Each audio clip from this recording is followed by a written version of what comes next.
Good afternoon, magandang hapon, and welcome to another episode here of My PI Dream. Today was going to be a relaxing day, and we were going to do a non-coronavirus type of a episode today. Kind of just what we were planning on doing around the house, but we had to go into town. We had to go do some shopping. What is non-coronavirus? Non-corona, when we don't talk about coronavirus. That's what coronavirus is. So anyway, we had to go into town today, and I got to tell you, we have a lot of stuff to share with you that I think you're going to find quite interesting. So let's go ahead and talk a little bit about what our experience was trying to go into town to do some grocery shopping today, right? Without further delay, let's get today's video underway.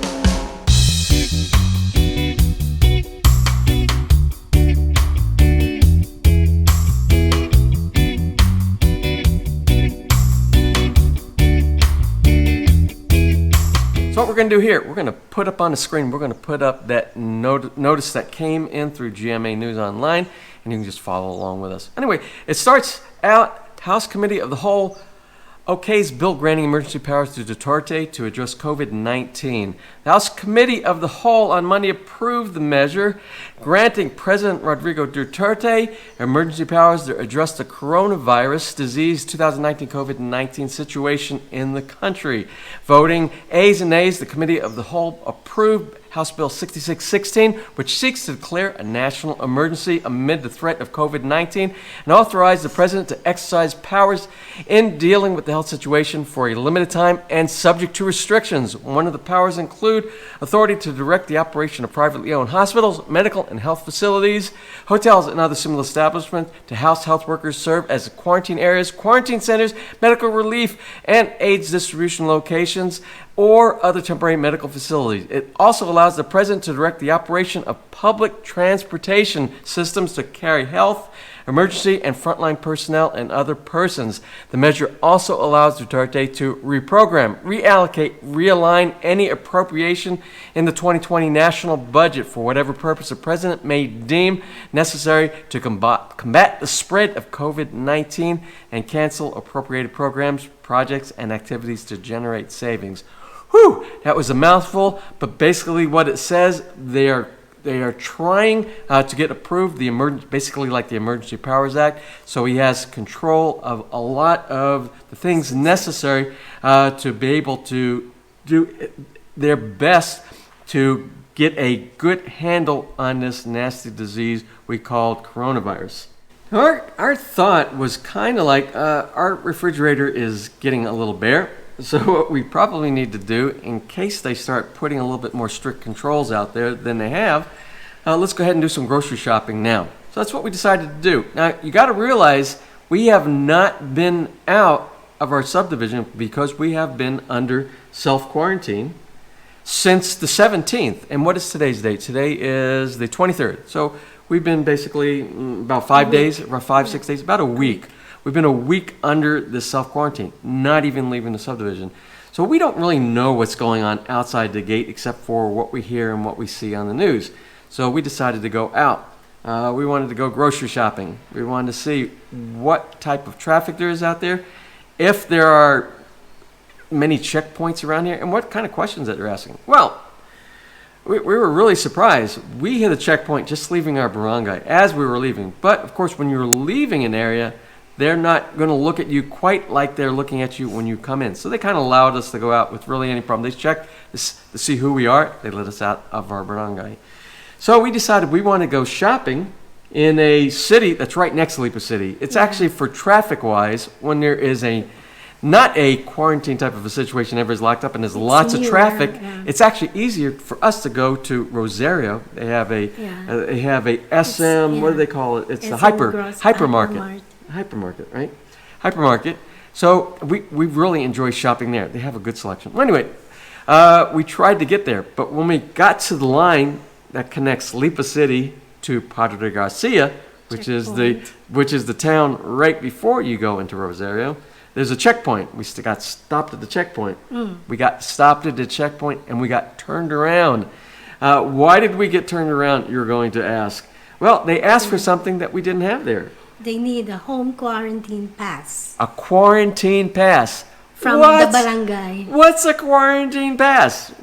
They said, oh, you have to go back to your barangay and get a quarantine pass.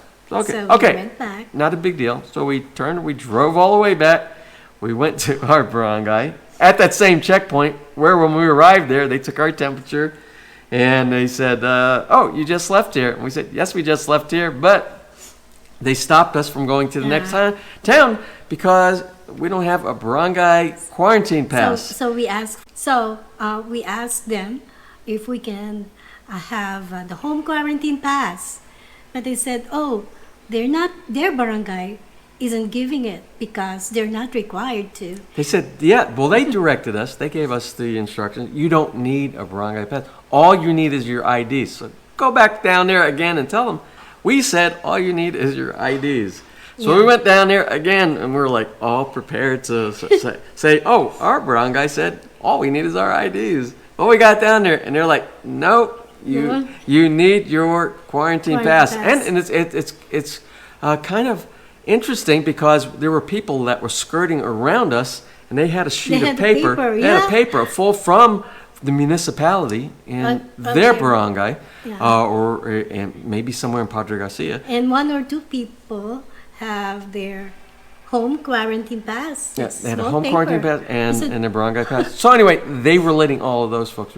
So when we realized that they weren't going to take us only having IDs to allow us passage, we called up the barangay at the checkpoint, which the barangay captain was there and our councilman was there, and they were speaking to the PNP, and basically what it came down to is if you're trying to go from Lipa into another city, you have to have I guess different cities inside the province are going to require different kinds of credentials for access. Yeah. Okay, so we were defeated at that point. We saw we weren't going to be able to go through there, and we understood. Yeah, and they said that if you were able to get through that another city, you might not be able to come back. Oh, that would have been really bad because if they would have allowed us through their checkpoint in Padre Garcia, gone through and gone into Rosario on the checkpoint coming back, they might not have allowed us to go through there. Then what would we have done there? I don't know what we would have done. Maybe we would have had to have some kind of police escort to get us back with the lights, and I don't know what it might have been. So anyway.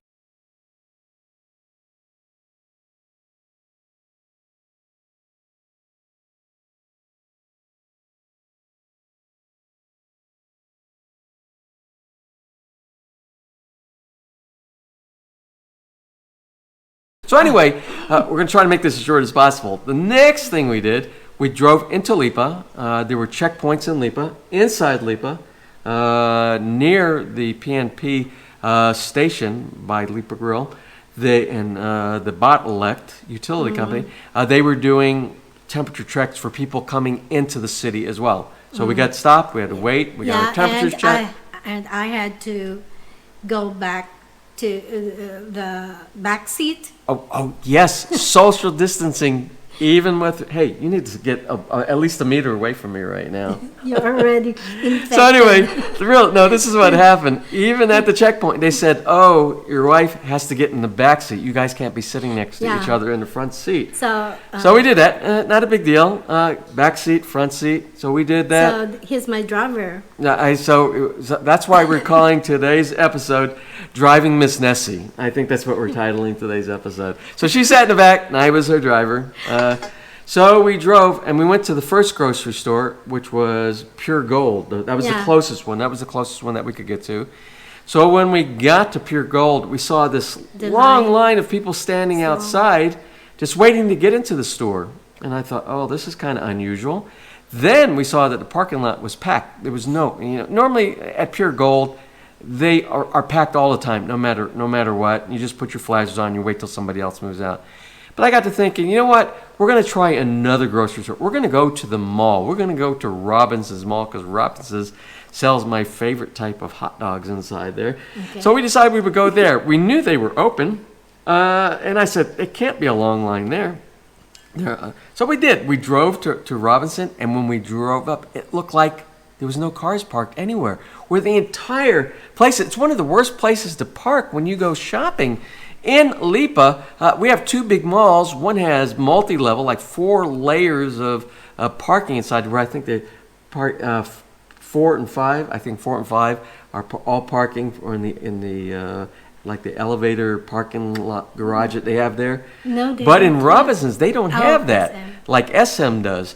So, and it's always so packed, but there was no cars there whatsoever. And I'm like, and the front entrance was all closed. It was spooky. So we started driving by the middle entrance, and we saw some people lined up, just like over in Pure Gold, waiting to get inside. So we knew they were open. Yeah. So we went to park. We went in the big parking lot that they have at Robinson, which is usually, again, full, where you normally have to wait for somebody to pull out to park inside there. And it was probably less than 10%, maybe even 5% with cars inside there.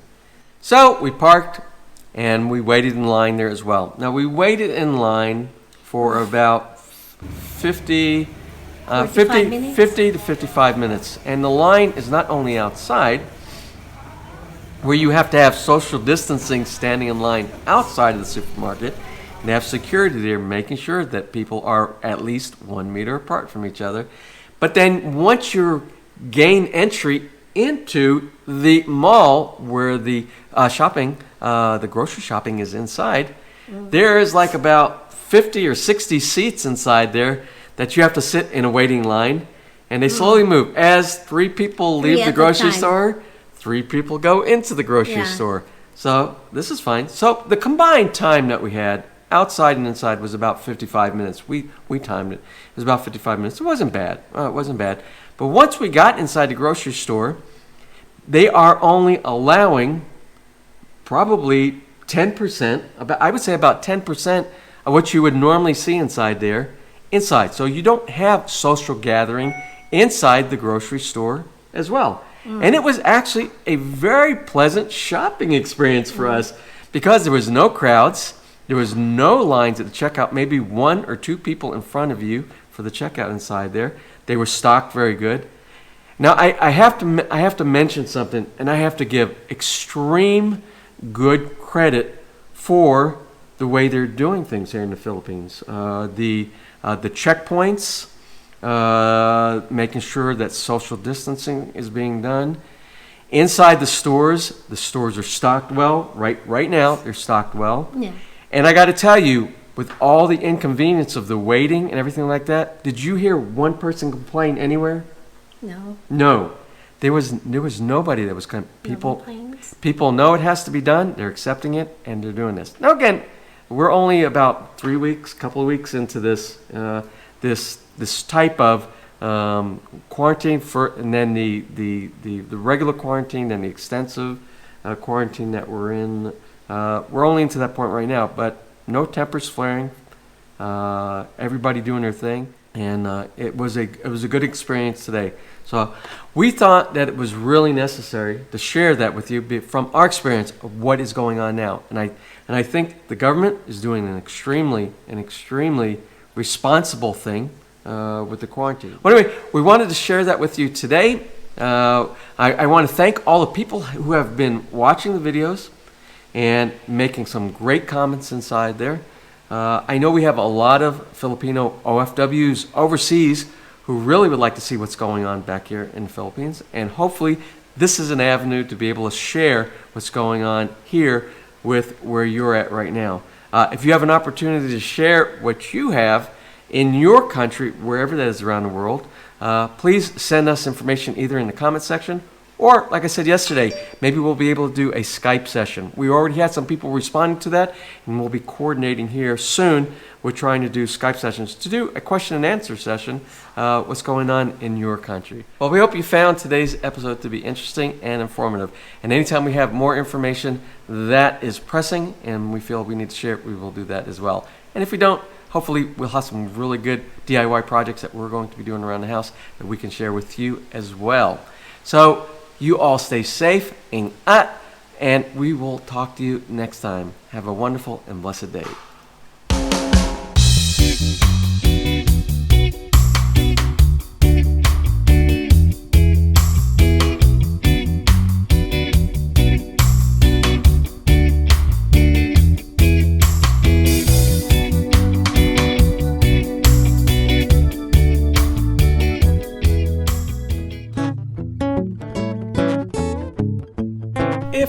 enjoyed today's episode and you would like to see more just like these, just click on one of the helpful links over to your right and you might be able to pick up on some good information on DIY projects, how to, or if you are interested in moving to the Philippines and building, you'll find answers there as well.